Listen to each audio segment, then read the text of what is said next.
Hello my dear students, welcome to online platform of Study Planet. आज हम लोग TGT high school के लिए, ठीक है ना, फिजिक्स का एक बहुत ही फंडामेंटल चैप्टर स्टार्ट करने जा रहे हैं, ठीक है। और उस चैप्टर का नाम है वेक्टर्स। ये जो चैप्टर है वो काफ़ी इंपॉर्टेंट है क्योंकि इस चैप्टर का जो यूज़ है, ठीक है ना, वो आपको हर चैप्टर में देखने को मिल जाएंगे। ऐसे अगर आप बोले तो इस चैप्टर से डायरेक्टली आपको क्वेश्चंस हो सकता है कि मिल जाए, लेकिन अगर नहीं भी पूछे तो भी इसका यूज जो है वो बहुत ज़्यादा होता है क्योंकि आप बिना इस चैप्टर के, ठीक है ना, बाकी के जो चैप्टर्स हैं उनको आप क्लियरली डील नहीं कर पाएंगे, कहीं ना कहीं आप फंस जाएंगे। तो उन चैप्टर्स में हम लोगों को ज़्यादा प्रॉब्लम ना हो, ठीक है ना, और हम उन चैप्टर्स के कॉन्सेप्ट्स को बहुत ही बारीकी से समझ पाएँ, बहुत ही क्लियरली समझ पाएँ, उसके लिए हम लोगों को इस चैप्टर पे कमांड होना ज़रूरी है। इस चैप्टर का नॉलेज होना बहुत ज़रूरी है। तो चलिए स्टार्ट करते हैं हम लोग वेक्टर्स।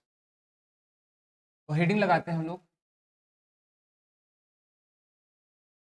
वेक्टर।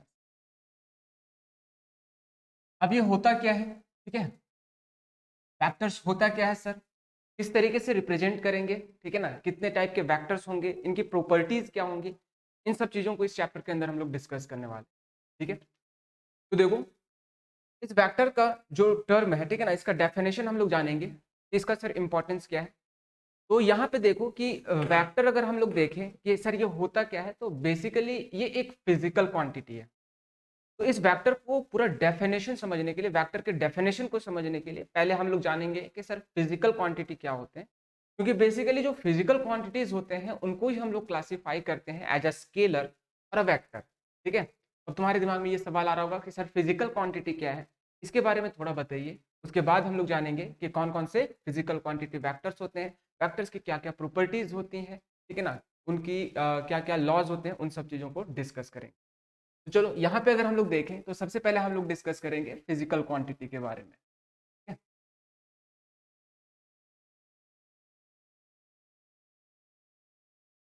ऐसे फिजिकल क्वांटिटीज एक नहीं होते हैं, ठीक है ना, बहुत सारे होते हैं, तो हम लोग क्वांटिटी ना लिख के क्वांटिटीज लिखेंगे। तो देखो ये जो टर्म है हमारा फिजिकल क्वांटिटी, ठीक है ना, तुम अक्सर सुनते होगे जब तुम चैप्टर्स पढ़ते होगे, ठीक है ना, या तुम कभी कहीं सुनते होगे कि ये एक ऐसा फिजिकल क्वांटिटी है, तो तुम अक्सर सोचते होगे कि सर ये फिजिकल क्वांटिटी होता क्या है, किस तरीके से हम लोग डिफाइन करेंगे। तो देखो यहाँ पे अगर हम लोग डिफाइन करना चाहें फिजिकल क्वांटिटी को, तो हम लोग सिंपली बोल सकते हैं कि ये ऐसे क्वांटिटीज होते हैं बच्चे जिनको हम लोग मेजर कर सकें, ठीक है ना। तो हर वो क्वांटिटी जिनको हम मेजर कर सकते हैं, ठीक है, उनको हम लोग बोलेंगे फिजिकल क्वांटिटी। जैसे अगर हम एग्जाम्पल दे तुमको, मान लो कि कोई ऑब्जेक्ट मूव कर रहा है, ठीक है, अब वो किस स्पीड से मूव कर रहा है, तो उसको हम लोग मेजर कर सकते हैं। दैट मीन्स कि जो स्पीड है हमारा किसी भी मूविंग ऑब्जेक्ट का, वो एक फिजिकल क्वांटिटी होगा। सिमिलरली किसी भी बॉडी का जो मास है, ठीक है ना, कि सर उसमें कितने पार्टिकल्स कंटेन्ड है, तो वो एक फिजिकल क्वांटिटी हो गया। सिमिलरली और भी बहुत सारे एग्जाम्पल है अपने पास, ठीक है ना, जो कि फिजिकल क्वांटिटीज हैं। तो हमेशा याद रखना फिजिकल क्वांटिटी क्या होंगे, जिनको भी हम मेजर कर सके उनको हम फिजिकल क्वांटिटी बोलेंगे, ठीक है। अब कुछ ऐसे भी क्वांटिटीज होते हैं जिनको हम मेजर नहीं कर सकते, जैसे इमोशन, ठीक है ना। जैसे हम बोलते हैं ना कि सर आज हम बहुत दुखी हैं, तो हम अगर तुमसे पूछे कि बताओ कितना दुखी हो, ठीक है, एक यूनिट में बताओ, एक मेजरमेंट बताओ, तो तुम नहीं बता पाओगे। जैसे हम लोग मासेस को बताते हैं ना कि सर इस बॉडी का मास जो है वो 2 kg है, इस ऑब्जेक्ट का मास 5 kg है, या अगर हम लोग स्पीड को बताना चाहें तो पर्टिकुलरली हम लोग एक मैग्नीट्यूड बताते हैं। जैसे कोई ऑब्जेक्ट मूव कर रहा है, हम लोग बोलते हैं कि सर उसका स्पीड 20 मीटर पर सेकेंड है। इन सिमिलर वे अगर हम लोग इमोशन को मेजर करना चाहें, ठीक है, तो हम लोग मेजर नहीं कर सकते हैं कि हम लोग कितना ज़्यादा दुखी हैं, कितना ज़्यादा खुश हैं। तो ये जो क्वांटिटीज़ हैं जिनको हम मेजर नहीं कर सकते हैं, उनको हम लोग नॉन फिजिकल क्वांटिटी बोलते हैं, और जिनको मेजर कर सकते हैं उनको फिजिकल क्वांटिटीज बोलेंगे, ठीक है। तो यहाँ पे लिखना चाहो तो लिख सकते हो, these are the quantities, these are the quantities which can be measured, which can be measured, ठीक है। तो ये तो एक डेफिनेशन हो गया हमारे फिजिकल क्वांटिटी का, कि हर वो क्वांटिटी जिसको हम मेजर कर सके उसको हम फिजिकल क्वांटिटी बोलेंगे, ठीक है। ठीक है ना। अब देखो हम इसको एक और तरीके से डिफाइन कर सकते हैं कि सर फिजिकल क्वांटिटी होता क्या है। अब सिंस कि हम तुमको बताएं कि जो भी क्वांटिटी जिनको हम मेजर कर सके उनको फिजिकल क्वांटिटी बोलेंगे, ठीक है। अब देखो जो भी फिजिकल क्वांटिटी जिनको तुम मेजर करोगे तो उनका एक यूनिट होता है, ठीक है ना, और एक न्यूमेरिकल वैल्यू होता है। तो हर वो क्वांटिटी जिसके मेजरमेंट को हम लोग, ठीक है ना, as a product of numerical value and a unit express कर सके, वैसे क्वांटिटी को हम लोग बोलते हैं फिजिकल क्वांटिटी। तो यहाँ पे हम लोग इसका एक और डेफिनेशन लिख सकते हैं कि the quantities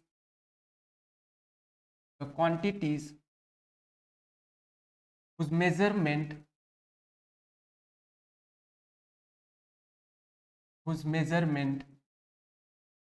can be expressed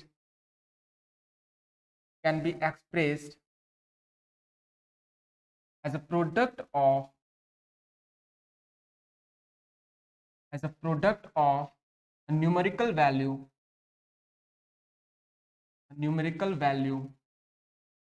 and a unit ठीक है ना। दैट इज, मान लो कि जो हमारा मेजरमेंट है उसको हम लोग एन यू के फॉर्म में एक्सप्रेस कर सके, उस क्वांटिटी को हम लोग फिजिकल क्वांटिटी बोलेंगे।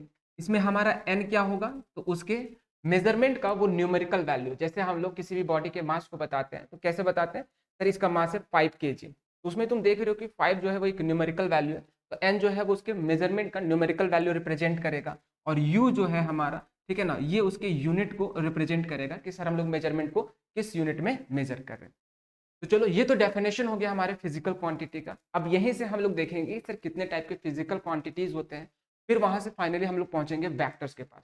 ठीक है, अब तुम सोच रहे हो कि सर अब डायरेक्टली आप वेक्टर्स पे स्टार्ट क्यों नहीं किए, ठीक है ना, उसको स्टार्ट करने से पहले आप इन सब चीजों को क्यों डिस्कस कर रहे हैं, ताकि तुम बेस से आगे बढ़ सको, ठीक है ना, चीजों को लिंक कर पाओ, कहाँ से ऑरिजिनेट हो रहा है, ठीक है ना, कौन सा क्वांटिटी कहाँ से आ रहा है, ताकि तुम्हारे दिमाग में कोई कंफ्यूजन ना रहे। ठीक है,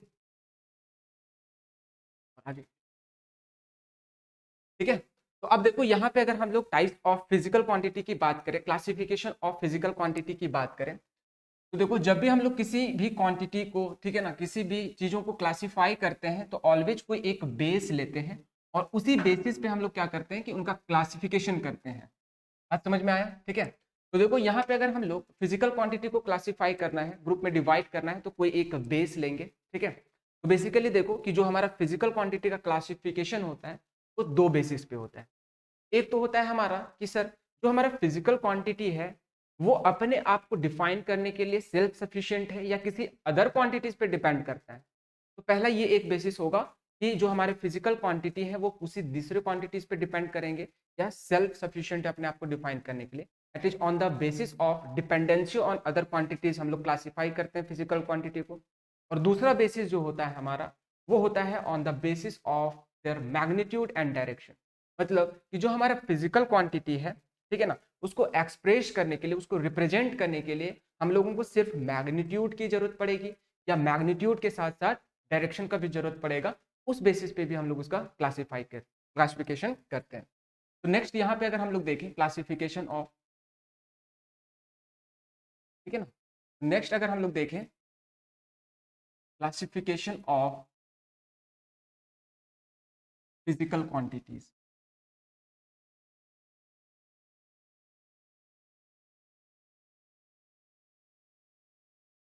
ठीक है।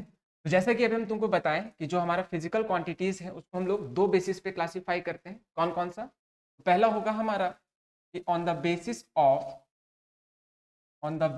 Of dependency on other quantities, dependency on other quantities, ठीक है। अब देखो कि इस बेसिस पे जो क्लासिफिकेशन होते हैं और जो टाइप्स ऑफ फिजिकल क्वांटिटी होते हैं उसको हम लोग एक अलग चैप्टर में पढ़ते हैं, ठीक है ना, जिसको यूनिट एंड डायमेंशन हम लोग बोलते हैं। तो ये जो बेसिस है हमारे क्लासिफिकेशन का on the basis of dependency on other quantities, कि कितने टाइप के फिजिकल क्वांटिटीज होते हैं सर, कौन कौन से फिजिकल क्वांटिटीज होंगे, तो उसको स्पेशली हम लोग एक चैप्टर में पढ़ते हैं यूनिट एंड डायमेंशन में। तो यहाँ पे भी हम लोग इस बेसिस के क्लासिफिकेशन पे फोकस नहीं करेंगे। यहाँ पे जो हमारा फोकस होगा वो सेकेंड बेसिस ऑफ क्लासिफिकेशन पे होगा। और जो दूसरा बेसिस हम तुमको बताए थे कि किस बेसिस पे हम लोग क्लासिफाई कर सकते हैं सर फिजिकल क्वांटिटी को, वो होता है on the basis of its magnitude and direction. ठीक है, तो यहाँ पे हम लोग लिखेंगे, ठीक है ना, कि सेकेंड क्लासिफिकेशन होगा that is on the basis of magnitude and direction, magnitude, ठीक है ना, एंड डायरेक्शन।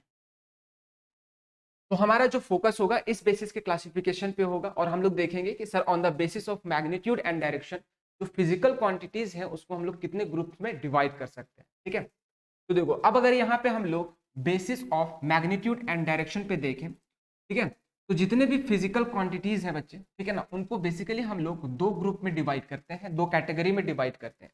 एक होता है हमारा स्केलर क्वांटिटी, एक होता है हमारा वेक्टर क्वांटिटी, ठीक है। इनके अलावे भी एक क्वांटिटी होता है टेंसर क्वांटिटी।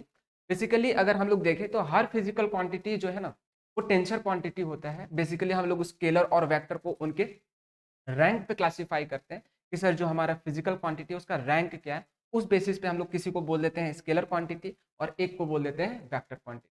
और हायर रैंक के भी जो होते हैं हमारे फिजिकल क्वांटिटीज उनको टेंसर बोलेंगे। तो जो हमारे सिलेबस में है, ठीक है ना, वो 0 रैंक और 1 रैंक के टेंसर क्वांटिटीज हैं और उन 0 रैंक और 1 रैंक वाले फिजिकल क्वांटिटी को हम लोग नाम देते हैं स्केलर और वेक्टर। अब तुम सोच रहे होगे कि सर किसको स्केलर बोलेंगे किसको वेक्टर।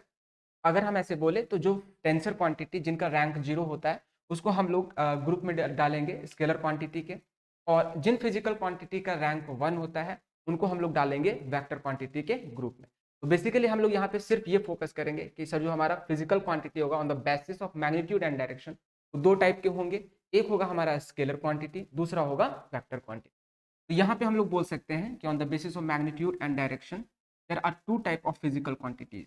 पहला एक होगा हमारा स्केलर क्वांटिटी, ठीक है ना, और दूसरा क्या होगा हमारा दैट इज वेक्टर क्वांटिटी, ठीक है ना। अब देखो धीरे धीरे हम लोग अपने टॉपिक की ओर बढ़ रहे हैं, देख रहे हो हमारा टर्म इंट्रोड्यूस हो गया है वेक्टर क्वांटिटी। अब यहाँ से हम लोग क्या करेंगे कि इस टर्म को डिटेल में डिस्कस करेंगे कि सर ये वेक्टर क्वांटिटी क्या होते हैं, कितने टाइप के वेक्टर क्वांटिटी होते हैं, इनकी प्रॉपर्टीज क्या क्या होती हैं, ठीक है ना, इनको ऐड कैसे करेंगे, सब्ट्रैक्ट करेंगे, ठीक है, रिप्रेजेंट कैसे करेंगे, ये सारा चीज डिटेल डिस्कशन यहाँ पे चलेगा। बट उससे पहले हम थोड़ा सा स्केलर क्वांटिटी के बारे में बताएंगे, क्योंकि ठीक है ना हम लोगों को वेक्टर में तो डिटेल में पढ़ना ही है, हम लोग इस स्केलर क्वांटिटी को बहुत ज़्यादा दूर तक लेके नहीं जाएंगे क्योंकि अभी तक जो हम लोग डील करते आ रहे थे बच्चा वो इस स्केलर क्वांटिटी के साथ ही डील कर रहे थे। तुम सोचोगे सर कैसे, अभी हम डेफिनेशन बताएंगे, ठीक है ना, तो तुमको खुद ही समझ में आ जाएगा कि हाँ सर बचपन से लेकर अभी तक हम लोग इसी क्वांटिटी के साथ डील करते आ रहे थे, अभी तक इसके बारे में हम लोग तो जाने भी नहीं थे, ठीक है। तो यहाँ पे थोड़ा सा डेफिनेशन हम लोग स्केलर क्वांटिटी के बारे में जानेंगे और फिर हम लोगों का डिटेल डिस्कशन जो चलेगा वो वेक्टर क्वांटिटी। तो देखो यहाँ पे अगर हम लोग स्केलर क्वांटिटी की बात करें तो यहाँ पे ये ऐसे क्वांटिटीज होते हैं बच्चे स्केलर क्वांटिटीज, ठीक है ना, जिनको डिफाइन करने के लिए, जिनको ठीक है ना रिप्रेजेंट करने के लिए उनको सिर्फ और सिर्फ मैग्नीट्यूड की जरूरत पड़ती है। बात समझ में आया। तो इनको डिफाइन करने के लिए, ठीक है ना, इनको रिप्रेजेंट करने के लिए किसी भी डायरेक्शन की रिक्वायरमेंट नहीं होती है, सिर्फ हम लोग मैग्नीट्यूड के ही हेल्प से इन टर्म्स को, इन क्वांटिटीज को कंप्लीटली डिफाइन कर सकते हैं। तो हर वो क्वांटिटी जिनको रिप्रेजेंट, जिनको डिफाइन करने के लिए सिर्फ मैग्नीट्यूड का रिक्वायरमेंट होता है, वैसे क्वांटिटीज को हम लोग बोलते हैं स्केलर क्वांटिटी। चाहो तो डेफिनेशन यहाँ पे लिख सकते हो, these are the quantities, these are the quantities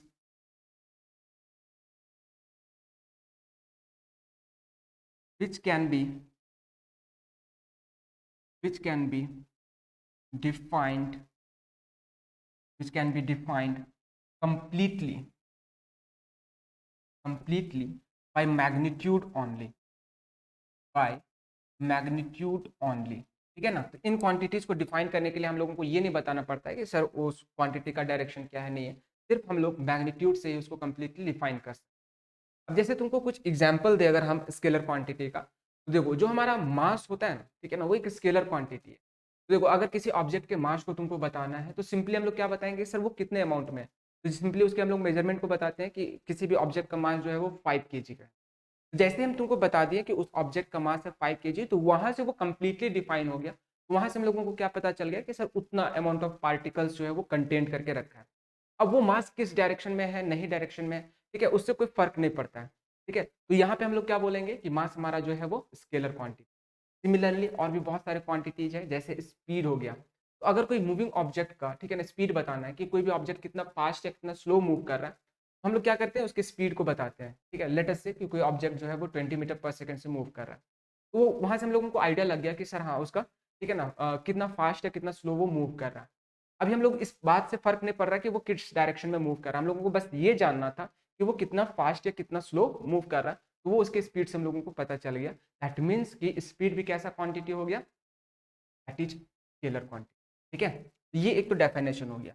now scalar quantity से रिलेटेड एक पॉइंट तुमको और ध्यान रखना है, और वो ये है, ठीक है ना, कि स्केलर क्वांटिटीज को, ठीक है, जो स्केलर क्वांटिटीज होते हैं वो सिंपल अलजेब्रा को फॉलो करते हैं। इनको ऐड और सब्ट्रैक्ट करने के लिए किसी स्पेशल रूल की रिक्वायरमेंट नहीं होती है।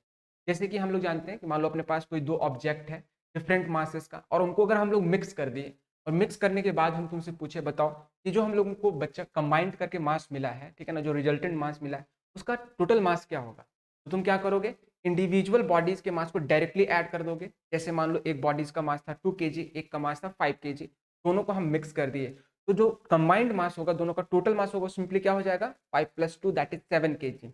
इनको ऐड करने के लिए तुम कोई स्पेशल रूल का यूज नहीं किए हो, ठीक है ना। तो जो भी अलजेब्रा अभी तक हम लोग पढ़ते आए हैं बचपन से लेकर, ठीक है ना, जो स्केलर क्वांटिटीज होंगे वो उन्हीं अलजेब्रास को फॉलो करेंगे, कोई स्पेशल रूल नहीं होगा। और यहाँ से तुमको आइडिया लग गया होगा कि सर स्केलर क्वांटिटी के साथ डील करना कोई ज़्यादा डिफिकल्ट है नहीं, क्योंकि बचपन से तुम लोग स्केलर क्वांटिटी के साथ ही डील करते आ रहे थे। क्या करते आ रहे थे, तुमको दे रखा था कि अपने पास दो ऑब्जेक्ट्स हैं, ठीक है ना, इनका मासेस डिफरेंट है, मिक्स कर दिए तो मास क्या होगा, तो टोटल मास हम लोग कैसे फाइंड करते थे, डायरेक्टली ऐड करते थे, ठीक है। तो इस तरीके से हम लोग क्या कर रहे थे कि स्केलर क्वांटिटी के साथ बचपन से ही करते आ रहे हैं, हम लोग फैमिलियर है, ज़्यादा दिक्कत नहीं होगा। तो अब हम लोग यहाँ पे फोकस करेंगे अपने वेक्टर क्वांटिटी के बारे में, और इसी के बारे में हम लोग डिटेल डिस्कशन देखेंगे, या फिर वेक्टर क्वांटिटी होता क्या। तो चलो स्टार्ट करते हैं हम लोग वेक्टर से, ठीक है।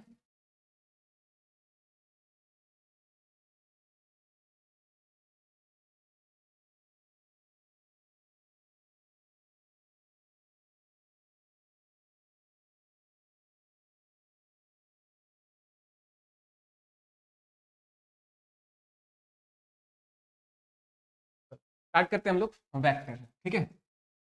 तो सबसे पहले इसका हम लोग डेफिनेशन देखते हैं कि सर वेक्टर होता क्या है, ठीक है, और इसको रिप्रेजेंट कैसे करेंगे, कितने टाइप के वेक्टर होंगे, ठीक है। तो देखो यहाँ पे अगर हम लोग डेफिनेशन की बात करें, हम बोल सकते हैं कि वेक्टर सिंपली एक ऐसा क्वांटिटी होता है, ठीक है, जिसके पास magnitude as well as direction. तो ये तो तुम 9th 10th में पढ़े होगे ये डेफिनेशन के सर वेक्टर क्वांटिटीज होते हैं, ठीक है। तो ये तो डेफिनेशन होगा ही कि हमारे जो क्वांटिटीज हैं, जो भी फिजिकल क्वांटिटीज है, अगर उनके पास मैग्नीट्यूड और डायरेक्शन है तो वो वेक्टर हो सकते हैं। तुम सोच रहे होगे सर आप ये लास्ट में ये जो लाइन है आप क्यों बोले हो सकते हैं, मतलब मैग्नीट्यूड और डायरेक्शन है तो क्या जरूरी नहीं कि वो वेक्टर होगा। ये जो है हमारा डेफिनेशन जो अभी तक तुम पढ़ते आ रहे थे क्लास 9th और 10th में पढ़े होगे, ठीक है ना, कि अगर किसी क्वांटिटी के पास मैग्नीट्यूड और डायरेक्शन है तो उसको हम लोग वेक्टर क्वांटिटी बोलते हैं। वहां के लिए तुम्हारा वैलिड था, बट यहाँ पे थोड़ा सा अब हम लोग और डिटेल डेफिनेशन देखेंगे वेक्टर का। चलो देखते हैं, ठीक है ना, कि क्या होता है। तो देखो वेक्टर क्या होते हैं कि ये एक ऐसे फिजिकल क्वांटिटी है जिनके पास मैग्नीट्यूड और डायरेक्शन तो होगा ही होगा, साथ ही साथ ये लॉ ऑफ वेक्टर एडिशन को भी ओबे करेंगे। अब तुम सोच रहे हो कि सर ये लॉ ऑफ वेक्टर एडिशन क्या। तो देखो अभी हम लोग देखें कि जो हमारे स्केलर क्वांटिटीज थे उनको ऐड और सब्ट्रैक्ट करने के लिए किसी स्पेशल रूल का जरूरत नहीं पड़ रहा था, लेकिन अगर तुमको दो वेक्टर्स क्वांटिटी को ऐड करना है, सब्ट्रैक्ट करना है, हम लोग डायरेक्टली ऐड और सब्ट्रैक्ट नहीं कर सकते हैं जैसे कि दो स्केलर क्वांटिटीज को कर पा रहे थे। इनको ऐड और सब्ट्रैक्ट करने के लिए कुछ स्पेसिफिक रूल्स होते हैं, कुछ लॉज होते हैं बच्चा, उन लॉज के अकॉर्डिंग ही हम लोग ऐड करें, ठीक है। तो यहाँ से हम लोग क्या बोले कि हर वो क्वांटिटी या जो फिजिकल क्वांटिटी जिसके पास मैग्नीट्यूड और डायरेक्शन होगा, साथ ही साथ वो लॉ ऑफ वेक्टर एडिशन को ओबे करेगा, उन्हीं क्वांटिटीज को हम लोग बोलेंगे वेक्टर क्वांटिटी, ठीक है। तो यहाँ से अब तुम लोग ध्यान रखना कि जो भी क्वांटिटी जिसके पास मैग्नीट्यूड और डायरेक्शन हो तो जरूरी नहीं है कि वो स्केलर क्वांटिटी। उसके लिए द मस्ट कंडीशन क्या होना चाहिए कि वो तो होना ही चाहिए मैग्नीट्यूड और डायरेक्शन, साथ ही साथ जो मस्ट कंडीशन है कि वो क्वांटिटीज जो है वो लॉ ऑफ वेक्टर एडिशन को ओबे करने चाहिए, तभी जाके हम लोग बोलेंगे कि वो जो हमारा क्वांटिटी है वो वेक्टर क्वांटिटी। बात समझ में आया, ठीक है। तो यहाँ पे अगर हम लोग डेफिनेशन में लिखना चाहें तो हम लोग लिख सकते हैं कि दीज आर द क्वांटिटीज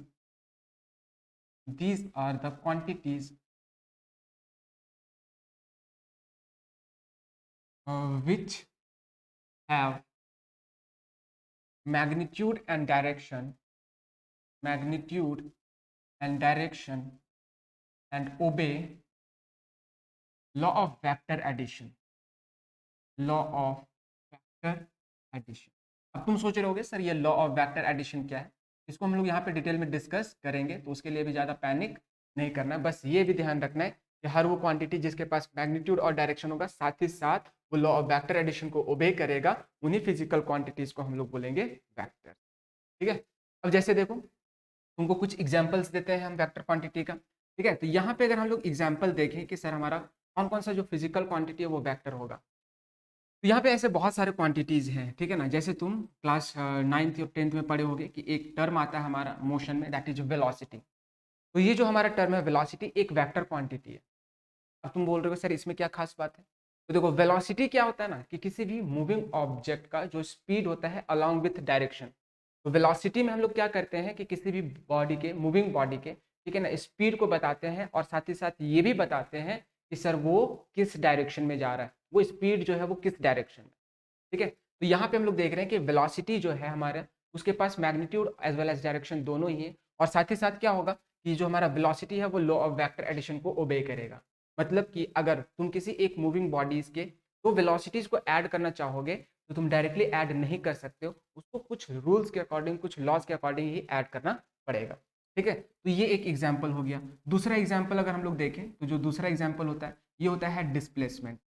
ठीक है, अब डिस्प्लेसमेंट क्या होता है, तो ये मोशन में तुम लोग पढ़े होगे कि ये अगर कोई पार्टिकल मूव कर रहा है तो उसके इनिशियल और फाइनल पोजीशन के बीच का जो सबसे शॉर्टेस्ट डिस्टेंस होता है अलॉन्ग विथ डायरेक्शन, ठीक है, उसी को हम लोग बोलते हैं डिस्प्लेसमेंट। तो ये जो डिस्प्लेसमेंट होगा हमारा, ठीक है, वो भी एक वेक्टर क्वांटिटी होगा। इस तरीके से और भी हमारे पास बहुत सारे वेक्टर्स क्वांटिटी होते हैं, जैसे फोर्स हो गया, ठीक है ना, एक्सेलरेशन हो गया, मोमेंटम हो गया, तो ये सभी क्या है बच्चे, दैट इज वेक्टर क्वांटिटीज हैं। इन सब के पास क्या होगा, मैग्नीट्यूड होगा एज वेल एज डायरेक्शन होगा, और साथ ही साथ ये लॉ ऑफ वेक्टर एडिशन को ओबे करेंगे।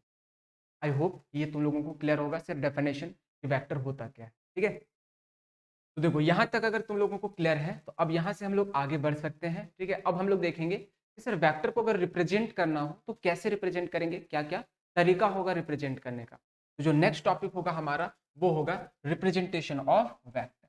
ठीक है,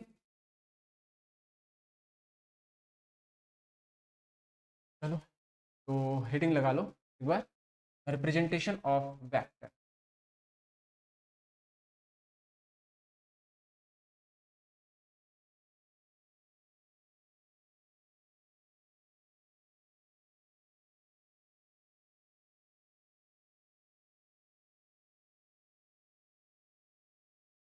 ठीक है, अब देखो वेक्टर्स को रिप्रेजेंट करने का दो तरीका होता है, दो तरीके से हम लोग रिप्रेजेंट कर सकते हैं वेक्टर्स को। ठीक है, एक तो होता है हमारा मैथमेटिकल वे, ठीक है ना, एक होता है मैथमेटिकल वे, और दूसरा जो होता है वो होता है ग्राफिकल मेथड। तो इन दो तरीके से तुम किसी भी वेक्टर क्वांटिटीज को रिप्रेजेंट कर सकते हो। तो चलो एक एक करके हम लोग इन दोनों मेथड ऑफ रिप्रेजेंटेशन को डिस्कस करेंगे। देखो सबसे पहले यहाँ पे हम लोग देखेंगे कि सर अगर हम लोगों को मैथमेटिकली, ठीक है ना, जिसको कि हम लोग एनालिटिकल एक्सप्रेशन भी बोलते हैं, तो अगर वैसे रिप्रेजेंट करना हो, मैथमेटिकली रिप्रेजेंट करना हो किसी भी वेक्टर क्वांटिटी को, कैसे रिप्रेजेंट करेंगे उस चीज को यहाँ पे हम लोग डिस्कस करते हैं। तो पहला होगा हमारा that is mathematical representation. Mathematical representation,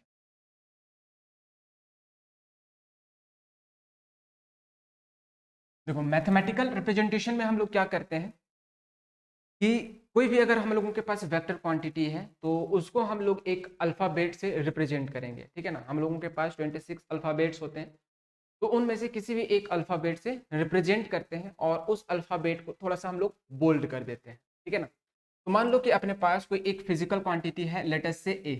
ठीक है, कोई भी एक फिजिकल क्वांटिटी हो सकता है, सॉरी वेक्टर क्वांटिटी हो सकता है। अब ये वेक्टर क्वांटिटी कोई भी हो सकता है, आइदर वेलोसिटी हो सकता है, एक्सेलरेशन हो सकता है, डिस्प्लेसमेंट हो सकता है।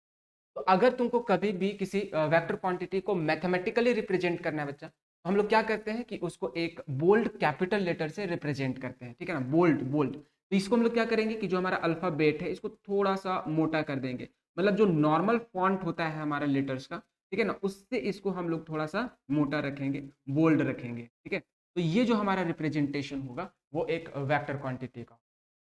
अब देखो हमारे पास बहुत सारे ऐसे भी बच्चे रहते हैं जो पेन बचाना चाहते हैं, ठीक है ना, और थोड़ा सा आलसी भी होते हैं। तो वो सोच रहे होंगे कि सर हर बार अगर हम लोगों को मैथमेटिकली किसी वेक्टर क्वांटिटी को रिप्रेजेंट करना हो, तो हर बार हम लोग ऐसे 4 बार चलाते रहेंगे क्या अल्फाबेट पे उसको मोटा करने के लिए, क्या कोई और तरीका है, ठीक है ना, कि इस वेक्टर क्वांटिटी को हम रिप्रेजेंट कर सके मैथमेटिकली। अच्छा बिल्कुल, एक और मेथड है हम लोगों के पास। ठीक है, तो देखो ऑब्वियस सी बात होता है कि हर बार ये हम लोग अगर लिखेंगे, ठीक है ना, तो जो वेक्टर क्वांटिटी होगा उसको इस तरीके से बोल्ड करते नहीं रहेंगे, बार बार हम लोग पेंटिंग तो करते नहीं रहेंगे। तो इसी चीज को रिप्रेजेंट करने के लिए हम लोग क्या करते हैं कि सिंपली इसको तुम क्या करो कि जो हमारा कैपिटल लेटर है, बहुत बार स्मॉल लेटर से भी हम लोग रिप्रेजेंट करते हैं, बेसिकली कोई भी अल्फाबेट से रिप्रेजेंट करेंगे। तो सिंपली अल्फाबेट ले लिए, और अगर ये वेक्टर क्वांटिटी है तो इसको रिप्रेजेंट करने के लिए क्या करेंगे कि इस अल्फाबेट के ऊपर इस तरीके से एरो लगा देंगे। तो ध्यान देना कि जब भी कोई फिजिकल क्वांटिटी हो जिसका रिप्रेजेंटेशन इस तरीके से हो, ठीक है ना, तो उस अल्फाबेट के अगर ऊपर एरो लगा हुआ है तो तुम समझ जाना कि सर वो जो भी क्वांटिटी होगा वो एक वेक्टर क्वांटिटी हो। क्लियर है? इस तरीके से हम लोग रिप्रेजेंट करते हैं। सिमिलरली मान लो अपने पास कोई दूसरा फिजिकल क्वांटिटी है, लेट अस से बी, और ये भी वेक्टर क्वांटिटी है। इसको रिप्रेजेंट करने के लिए क्या करेंगे कि सबसे पहले हम लोग कोई एक अल्फाबेट लेंगे, बी हम लोग लिख दें। अब सिंस की ये वेक्टर क्वांटिटी है तो बताने के लिए हम लोग क्या करेंगे, इसके ऊपर एक एरो लगा देंगे ऐसे। क्लियर? सिमिलरली कोई अगर मान लो थर्ड वेक्टर क्वांटिटी है, ठीक है ना, लेट अस सी, उसको हम लोग रिप्रेजेंट कर दिए हैं अल्फाबेट सी से। अब बताना है हम लोगों को कि सर ये एक वेक्टर क्वांटिटी है, उसको बताने के लिए क्या करेंगे, इसके ऊपर एरो लगा दें।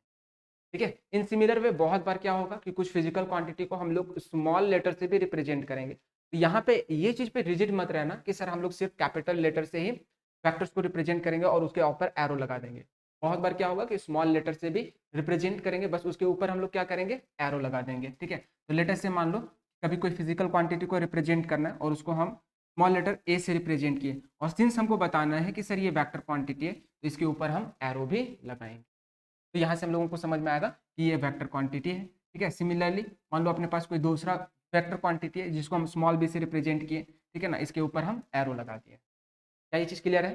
तो जब भी मैथमेटिकली रिप्रेजेंट करना हो बच्चा, ठीक है ना, तो हम लोग इस तरीके से क्या करेंगे कि कोई एक अल्फाबेट लेंगे और उसके ऊपर एरो लगाएंगे, तो वो हम लोगों को मिल जाएगा कि सर वो एक वेक्टर क्वांटिटी को रिप्रेजेंट कर रहा है। अब देखो यहाँ पे अक्सर हम देखें कि जो बच्चों में कंफ्यूजन रहता है, ठीक है ना, इस एरो को लेके बहुत बच्चों में दिमाग में मिसकंसेप्शन क्या बैठा लेते हैं या खुद से क्या सोच लेते हैं ना कि सर ये जो एरो का डायरेक्शन है ना वही उस वेक्टर के डायरेक्शन को बताएगा। क्योंकि अभी हम लोग देखें वेक्टर जो है उसके पास मैग्नीट्यूड और डायरेक्शन दोनों होते हैं। तो अब वो खुद ही में सोच लेते हैं कि सर डायरेक्शन कौन बता रहा होगा, तो ये एरो का जो डायरेक्शन है वो नहीं बचा। यहाँ से ये गलती मत करना, ये मत सोचना कि सर जो एरो का डायरेक्शन है हमारा वो वेक्टर के डायरेक्शन को बता रहा होगा। ये रिप्रेजेंट करने का तरीका है, ठीक है ना, कि हमेशा हम लोग एरो को जो लगाएंगे वो लेफ्ट से राइट की तरफ, मतलब हेड जो होगा वो राइट की तरफ होगा, टेल जो होगा वो लेफ्ट पे होगा। यहाँ से अपने दिमाग से अपने मतलब ये कॉन्सेप्ट मत बना लेना कि ये जो एरो है वही उस वेक्टर का डायरेक्शन बता रहा होगा, बिल्कुल नहीं। कैसे फिर हम लोग पता करेंगे सर डायरेक्शन, उसके लिए भी तरीका है अपने पास। अगर यहाँ तक तुम लोगों को क्लियर है कि सर मैथमेटिकली किसी भी वेक्टर को रिप्रेजेंट करना हो कैसे रिप्रेजेंट करेंगे, तो ये हमारा रिप्रेजेंटेशन। नाउ अब इसी में हम लोग थोड़ा सा आगे बढ़ेंगे और ये चीज भी डिस्कस करेंगे कि सर मान लीजिए अपने पास कोई एक वेक्टर क्वांटिटी दे रखा है, लेट अस से ए वेक्टर, और यहाँ से हमको सिर्फ और सिर्फ उस वेक्टर के मैग्नीट्यूड को रिप्रेजेंट करना है। उसको रिप्रेजेंट करने का तरीका क्या होगा? और यहाँ पे अगर हमको सिर्फ उस वेक्टर का डायरेक्शन बताना है, ठीक है ना, तो वो हम कैसे बताएंगे? तो चलो हम लोग देखते हैं कि अगर अपने पास कोई इस तरीके से वेक्टर दे रखा है इन मैथमेटिकल फॉर्म, अल्फाबेटिकल फॉर्म में दे रखा है, और वहां से हमको बताना है कि उसका मैग्नीट्यूड क्या है, तो उसके मैग्नीट्यूड को कैसे रिप्रेजेंट करेंगे, उस चीज को यहाँ पे हम लोग डिस्कस करते हैं। तो देखो यहाँ पे अगर हम लोग मैग्नीट्यूड की बात करें कि किसी भी वेक्टर के मैग्नीट्यूड को तुम रिप्रेजेंट करना चाहो, तो इसको रिप्रेजेंट करने के दो तरीके होते हैं।